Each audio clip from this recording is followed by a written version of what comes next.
So, consideration of comparative harm is a really important topic in how people who are peripheral to Buddhism interact with Buddhism, especially when they are royal of some sort and they have to interact with in ways that the Buddha wouldn't approve of.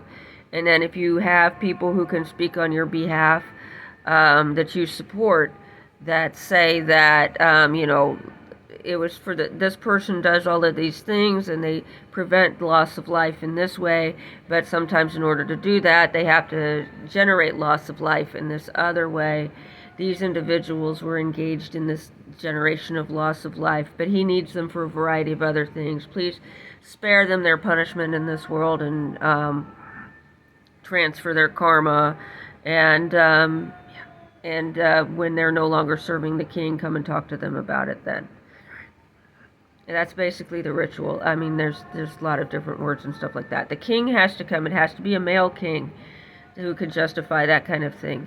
And he has to come to the monks and he has to support them. And there's all sorts of give and take. There's a lot of different negotiations about that.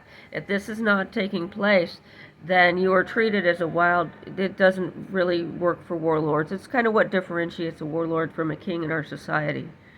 And but when your activities become nonsense, we talked about when things become nonsense, the Buddhists stop putting out the fires. They'll go around, they'll start putting out the fires. You can't think of everything that they're going to notice.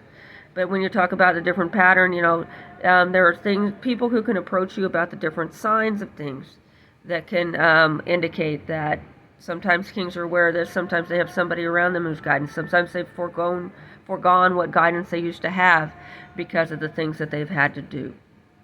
And it is for them to decide, and we all follow behind, and it's better that we do it that way. But there does come a point where they become nonsense. And when they have become more criminal than functional, especially when they become more criminal than functional, because that is where it really, really, really starts to burn and tear apart, where all of the Dharmapalas start to turn away, when the robots come over the mountains.